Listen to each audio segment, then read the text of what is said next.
right, welcome to another episode here on the Lure Lab, where we dive into baits and techniques to help you catch more bass. The Lure Lab is a part of the Serious Angler Network, which is brought to you by Omnia Fishing. And all the products that we discussed today that are available on Omnia will be listed below in the description as long as they are available at Omnia. And you can save 10% by clicking those links below and typing in Serious 10 at checkout. And I also want to shout out to there is a cool feature at Omnia, and you've heard us talk about it many times, and that is Premium Pro. It's $50 for the year. You get 10% back on every tackle purchase you make. So if you use our code Serious10 and then also get 10% back on every purchase, you're basically double dipping, right? You can save money and get additional money to buy more tackle down the line. So make sure you check out Premium Pro over at Omnia Fishing. But today, it's just me, the captain, Andrew Full, and we're talking about one of my absolute favorite spring techniques up here around the Great Lakes, but it will also work on largemouth in the pre-spawn, maybe even the spotted bass if there's still some lakes where they're in pre-spawn mode. But we're talking about cracking the old tube today, specifically the 3.5 inch one. And we're going to run through my favorite tubes and colors and conditions. Yeah, it's something that's put a ton of big smallmouth in the boat for me. I've even caught some largemouth on it, putzing around some of our inland lakes on very specific hard spot areas in like 4 to 8 foot of water. But let's restep and talk about why somebody should crack a tube. And I'm not talking like cracking it like hard, right? Like we're shaking it on bottom on a super slack line and shaking it fast, but making that tube move minuscule amounts, tiny amounts at a time. And in my opinion, you can never be too heavy with your jig head when you're doing this because it is a bottom contact technique. It is important to have your bait down on the bottom, disturbing the bottom, drawing the attention of fish that are near, and they're looking for that emerging crayfish. So you're mimicking a crayfish or a goby on the Great Lakes to make these smallmouth come out and chew your tube. So my favorite tube for cracking, my favorite jig head for cracking a tube is going to be the Bite Me Big Dude, half ounce, 3/4, 3/8. And it all depends on what depth of water you are fishing or what the fish want. Sometimes you can be in 8 foot of water and they want something to drop on their face like a rock, and you might want to throw a 3/4 ounce. But usually, my favorite all around size is going to be the half ounce. And the reason why that is I feel like I can throw the half ounce tube in 6 feet of water, or I can even throw it out in 35 to 40 foot where I'm fishing for pre spawn smallmouth. But I fish this technique a little bit differently than probably a lot of people do. Usually, when you see tubes, people are throwing spinning rods. And I changed the way that I crack a tube because I was tired of losing fish. I tried every rod from like 7 footers to 7 foot 6s, straight fluorocarbon, braid to fluorocarbon. And I found one fishing on a spinning rod. No, this is paying homage to Mark Zona. He cracks a tube a ton with a spinning rod. It was straight fluorocarbon, 8-10 pound test, 7 foot to 7 foot 6 medium heavy rod. And like I said, you're just shaking it in place. And the spinning rod is nice because they're all of them now, no matter what price point they're at, they're super light. So when you're shaking it, you're not going to get fatigued in the arm because you want a bow in your line when you're shaking that bait. Like I said, you don't want to move it too much. If you're moving it too much, This is a technique you're fishing in below 50-degree water. The smallmouth, largemouth, or spots may not come a far distance. So you're trying to get their attention, make them react, and then bite your bait. So shaking it in place is key. And you're just going to work it all the way back to the boat or just through the specific spot that you're trying to catch them. So if you're on like an inland lake, you're looking for that hard spot on a flat near a main lake point where these fish are going to first slide up into before they go to spawn. So you could be idling around using your side imaging and it's like mud, mud, mud, mud, or you know that there's some year the young grass and all of a sudden this bright white spot pops on your side imaging. That is the spot in like that 4 to 10 foot of water, even that you're going to want to set your boat up according to the wind, make your cast just past the target, have it slide into that hard spot and slowly crack that tube, shaking it in place, couple inches at a time, and make those bass come out and grab your tube. Now, in the Great Lakes, it's a little bit different. We can fish it from 4 foot of water as soon as ice is out, all the way out to 40 or 50 foot for some pre spawners coming out of the wintering holes. And it's essentially the same thing. I'm looking for those high percentage areas on big flats where I typically would catch my pre-spawn fish, and areas where guys might target them with blade baits, Ned rigs, swim baits. This is something that I can really slow down with and get a few extra bites. So, huge fan of this technique. I only throw it for just a couple weeks usually in the year, and it's from ice out till that water hits that 48 to 50-degree mark on the Great Lakes, specifically where I'm at and guiding in Lake Erie in Buffalo. But tubes are relatively important. You want something that's a little bit more durable. You don't want to be going like a super soft tube, like a tender tube. You want something that's got some hunk to it, in my personal opinion. In you're sliding this big piece of meat in there, so you don't want to tear your tube up. And if you go with too tender of a tube, you're going to tear a ton of them. So here are some of the tubes that I like to throw when I'm cracking a tube. And colors all are dependent on conditions, how deep I'm fishing. If I'm in the Great Lakes, it's almost always a green pumpkin, purple, gold flake. If it's bright sunny and I'm up shallow, something with a ton of flake in it, like this purple guy here with some copper and gold. This is like a melon color with a lot of purple, gold, and copper. KVD Kick is another great one for cloudy skies, in my opinion.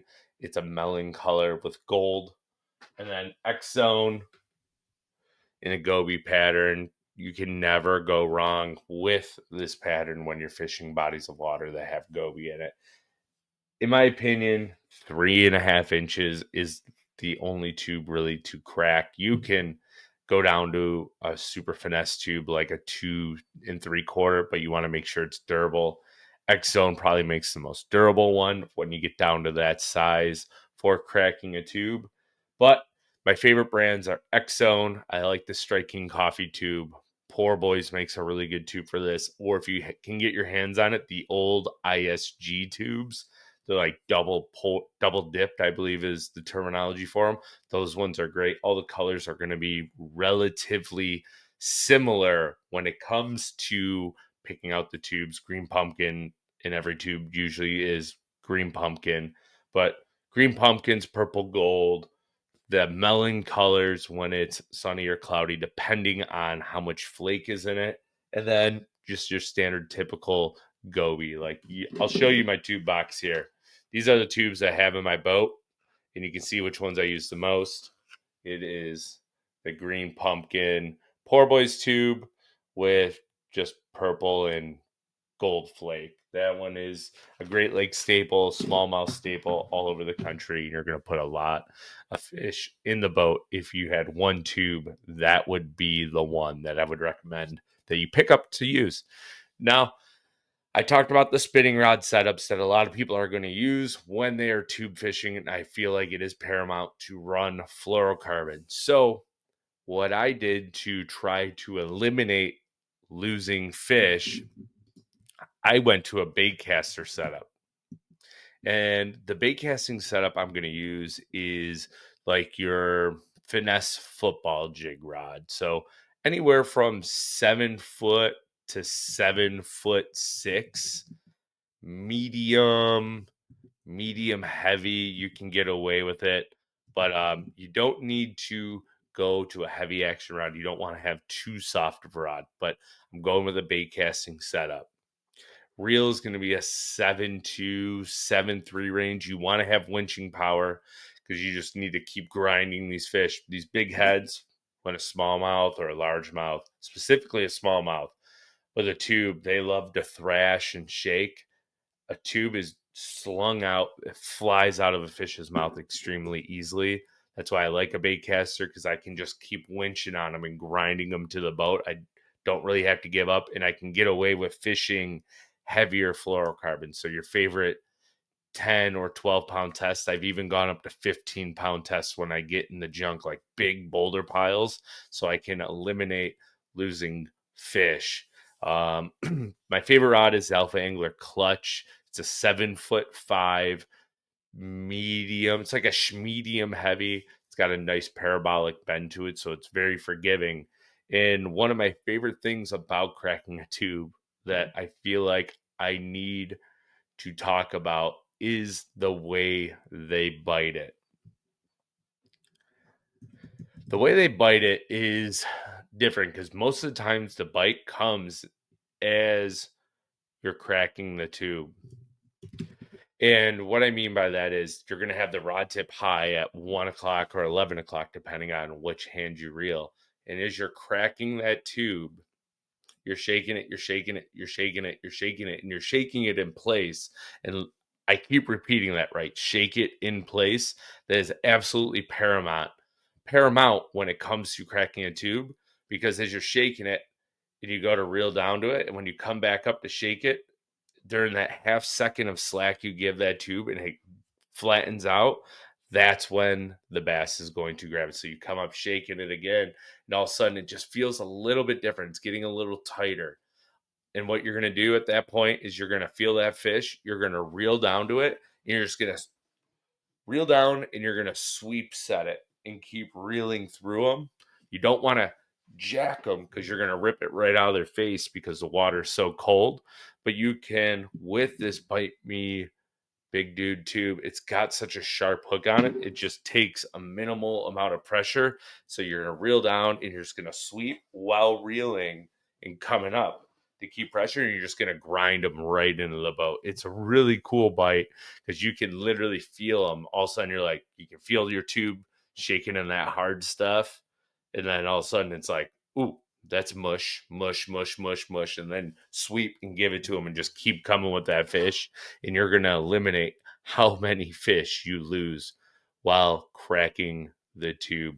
Hard spots on main lake flats, like I said, around grass, you're the young grass growth, as long as there's a hard spot there and you can see a concentration of bass on your side imaging, that's a great place to target. Or if you're out in the Great Lakes, just wherever you know there's big groups of smallmouth, this is a technique that you can catch a ton of fish on, from that 4 to 6 foot all the way out to 40 to 50 foot. And you can mess around with different jig heads, like I said, 3/8, half, 3/4. It's all important.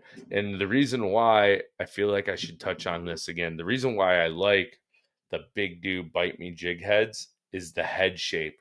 This is your standard typical tube, 90-degree head.